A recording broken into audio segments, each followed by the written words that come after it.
शांति। Good morning. 23 जून 2021 प्रातः मुरली। बाप दादा मधुबन। मीठे बच्चे, याद से आत्मा का कीचड़ा निकालते जाओ। आत्मा जब बिल्कुल पावन बने तब घर चल सके।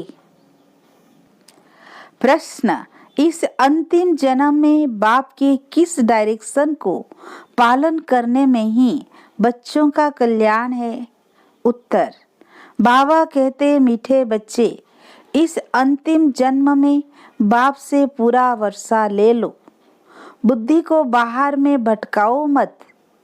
विष को छोड़ अमृत पियो।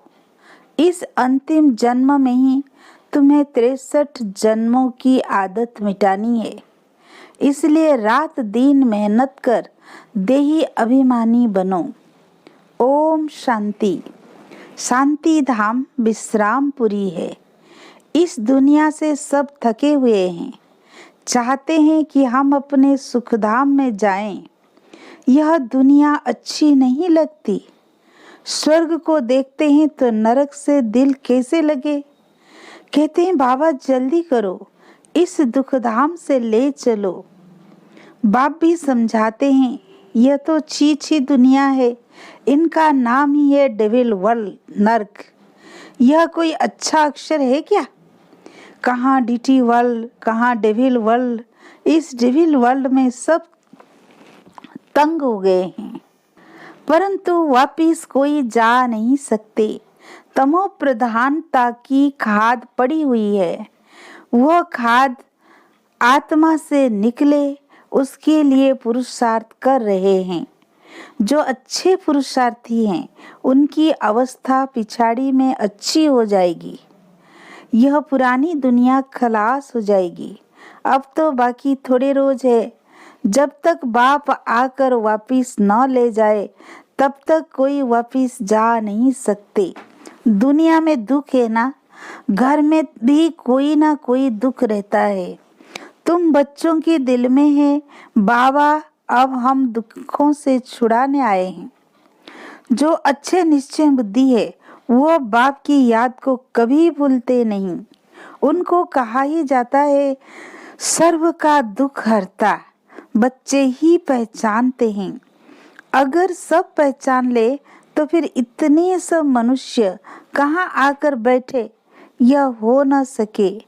इसीलिए ड्रामा में युक्ति ही ऐसी रची हुई है। जो श्रीमत पर चलते हैं वही ऊंच पद पा सकते हैं। वो तो ठीक है, सजाएं खाकर भी शांति धाम अथवा पावन दुनिया में जाएंगे, परंतु ऊंच पद पाने के लिए तो पुरुषार्थ करना पड़े ना। दूसरा, पावन बनने बिगर पावन दुनिया में कोई जा न सके। यह जो कहते हैं कि फलाना ज्योति जोत समाया वापिस गया, यह हो नहीं सकता। जो पहले पहले सृष्टि पर आए हैं लक्ष्मी नारायण, वो भी वापिस जा नहीं सकते, तो और कोई कैसे जा सकते हैं? इनके भी अब 84 जन्म पूरे हुए, अब जाने के लिए तपस्या कर रहे हैं। सब पुकारते ही है एक बाप को, ओ गॉड फादर, ओ लिबरेटर। वह गॉड फादर है दुख हरता सुख करता। कृष्ण आदि और किसी को थोड़ी पुकारते हैं। क्रिश्चियन हो मुसलमान हो, सब वो गॉड फादर कह बुलाते हैं। आत्मा बुलाती है अपने फादर को। फादर कहते तब हैं जब समझते हैं हम आत्मा है। आत्मा भी कोई चीज है ना।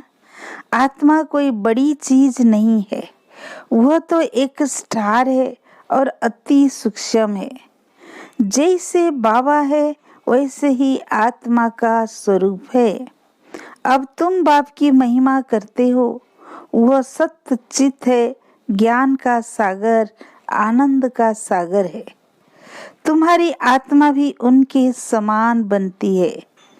तुम्हारी बुद्धि में अब सारे सृष्टि के आदि मध्य अंत का ज्ञान आ गया है। और कोई मनुष्य मात्र में यह ज्ञान नहीं है। सारा भारत, सारी विलायत ढूंढ लो, कोई को भी पता नहीं है। आत्मा 84 जन्मों का पाठ बजाती है। 84 लाख तो इम्पॉसिबल है। 84 लाख जन्मों का तो कोई वर्णन ही ना कर सके। बाप कहते हैं तुम अपनी जन्म को नहीं जानते हो। हम सुनाते हैं, वह सब सुनते हुए भी पत्थर बुद्धि समझते नहीं कि 84 लाख जन्म हो तो कोई सुना ही कैसे सकते। अभी तुम जानते हो हम ब्राह्मण हैं, हमने 84 जन्म लिए हैं। ब्रह्मा ने भी 84 जन्म लिए हैं, विष्णु ने भी 84 जन्म लिए हैं। ब्रह्मा सो विष्णु, विष्णु सो ब्रह्मा। लक्ष्मी नारायण ही 84 जन्म ले फिर ब्रह्मा सरस्वती बनते हैं। यह भी समझने की बात है ना। बाप कहते हैं हर 5000 वर्ष बाद आकर समझाता हूँ। 5000 वर्ष का चक्र है। अभी तुमने वर्णों का राज भी समझा है, हम सो का अर्थ भी समझा है। हम आत्मा सो पर देवता बनते हैं, फिर हम सो क्षत्रिय, हम सो वैश्य शूद्र बनते हैं। इतने इतने जन्म लेते हैं, फिर हम सो ब्राह्मण बनते हैं। ब्राह्मणों का यह एक जन्म है, यह है ही तुम्हारा हीरे जैसा जन्म। बाप कहते हैं यह तुम्हारा उत्तम शरीर है, इससे तुम स्वर्ग का वर्षा पा सकते हो। इसलिए अब और कोई तरफ भटको मत, ज्ञान अमृत पियो। समझ में भी आता है बरोबर 84 जन्म लेते हैं। तुम पहले सतयुग में सतो प्रधान थे, फिर सतो बने, फिर चांदी की खाद पड़ी, एकदम पूरा हिसाब बताते हैं। अब गवर्नमेंट भी कहती है सोने में खाद मिलाओ, 14 कैरेट सोना पहनो, सोने में खाद डालना। यह भारतवासी अब सुगन समझते हैं। शादी कराते हैं तो एकदम सच्चा सोना पहनते हैं। सोने पर भी भारतवासियों का बहुत प्यार है। क्यों, भारत की बात मत पूछो। सतयुग में तो सोने के महल थे, सोने की ईंटें थी। जैसे यहाँ ईंटों की ढेरी लगी रहती है, वहाँ सोने चांदी की ढेरी रहती है। माया मच्छंदर का खेल दिखाते हैं। उसने सोने की ईंटें देखी, सोचा ले जाता हूँ। नीचे उतरा तो देखा तो कुछ भी नहीं है। कुछ ना कुछ बात लगती है। बच्चियां समझती है अभी हम फिर से स्वर्ग में जाते हैं। फिर अगर पति आदि तंग करते हैं तो बिचारी अंदर में रोती है, कब हम सुखधाम में जाएंगे। बाबा अब जल्दी करो। बाप कहते हैं बच्चे जल्दी कैसे करूं, पहले तुम योग बल से अपना कीचड़ा तो निकालो, योग की यात्रा पर रहो। बाप धीरज देते हैं, पुकारते भी हो हे पतित पावन आओ, गाते भी हैं सर्व का सद्गति दाता एक। यहाँ की ही बात है। अकासुर बकासुर ये सब बातें इस संगम समय की है। यह है ही आसुरी दुनिया। तो बाप समझाते हैं मैं कल्प कल्प संगम पर आता हूँ। जब सारा झाड़ जर्जरी भूत अवस्था को पाता है। तुम जानते हो सतयुग में हर चीज सतो प्रधान होती है। यहाँ इतने पंछी जानवर आदि है, यह सब इतने वहाँ नहीं होंगे। बड़े आदमियों के पास अच्छी सफाई रहती है, उन्हों के रहने का स्थान फर्नीचर आदि बहुत अच्छा होता है। तुम भी इतने ऊंच देवताएं बनते हो, वहाँ ऐसी कोई छी चीजें रह न सके।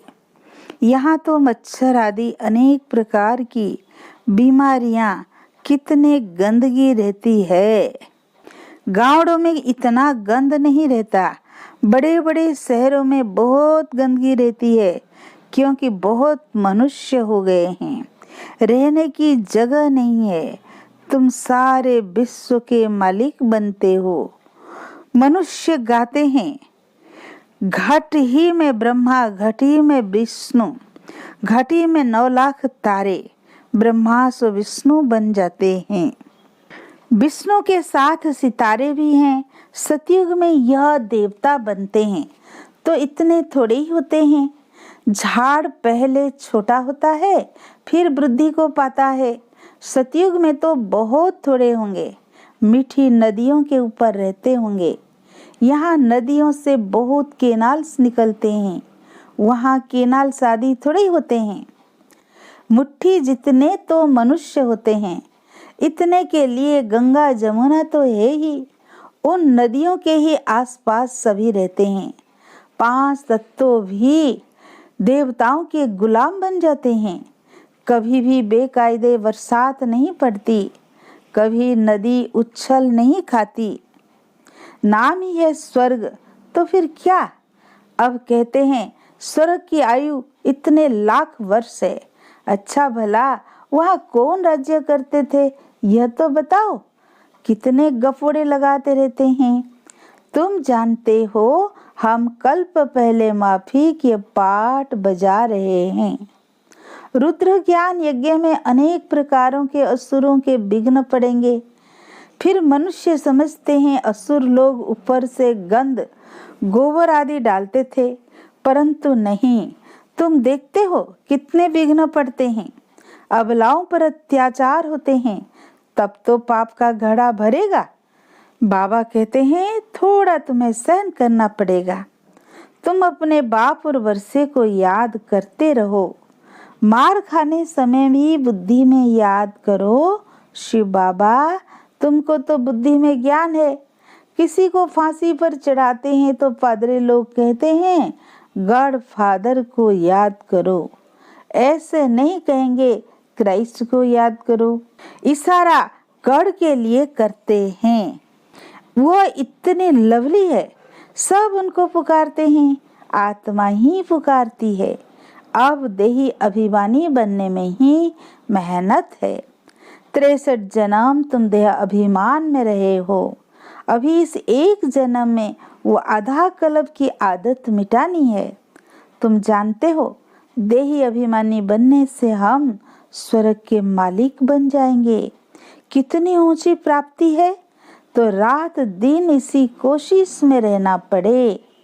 मनुष्य धंधे आदि के लिए भी मेहनत करते हैं।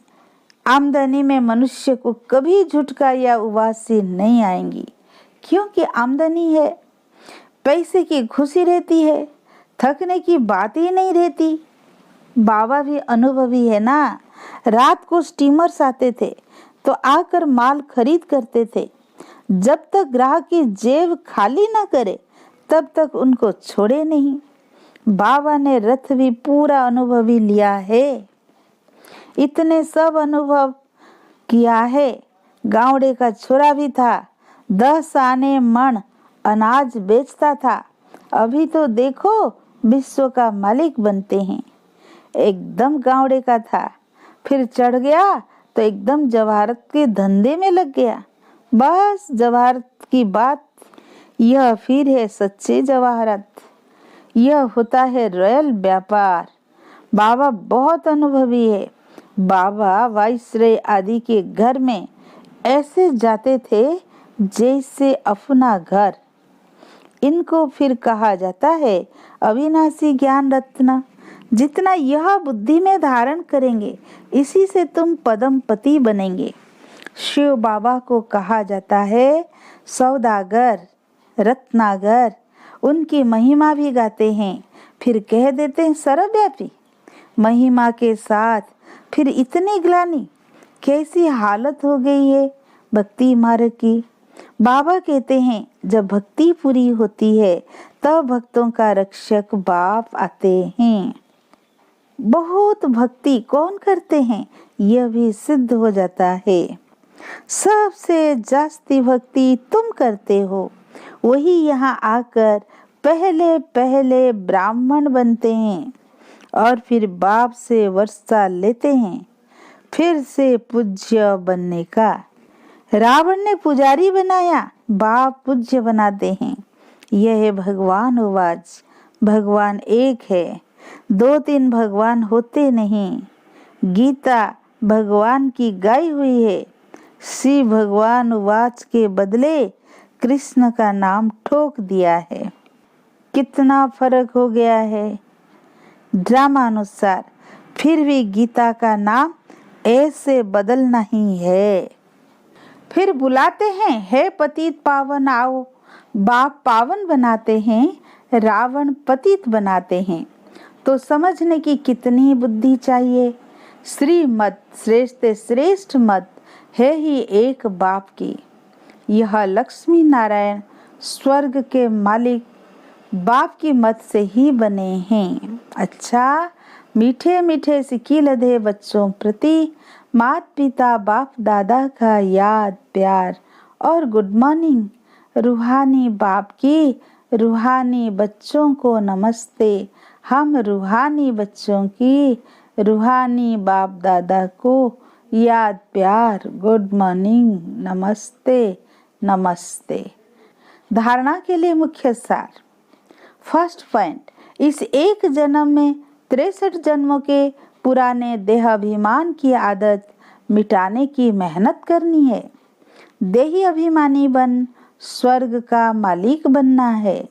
सेकंड पॉइंट, इस हीरे तुल्य उत्तम जन्म में इस बुद्धि को भटकाना नहीं है, सतो प्रधान बनना है। अत्याचारों को सहन कर बाप से पूरा वर्षा लेना है। आज का वरदान, सोचना बोलना और करना तीनों को समान बनाने वाले सर्वोत्तम पुरुषार्थी भव। सभी शिक्षाओं का सार है कि कोई भी कर्म से देखने उठने बैठने चलने सोने से फरिश्तापन दिखाई दे। हर कर्म में अलौकिकता हो, कोई भी लौकिकता कर्म व संस्कारों में न हो। सोचना करना बोलना सब समान हो। ऐसे नहीं कि सोचते तो थे कि यह न करे लेकिन कर लिया। जब तीनों ही एक समान और बाप समान हो तब कहेंगे श्रेष्ठ व सर्वोत्तम पुरुषार्थी। आज का स्लोगन, जिम्मेवारी उठाना अर्थात एक्स्ट्रा दुआओं का अधिकारी बनना। अच्छा, ओम शांति।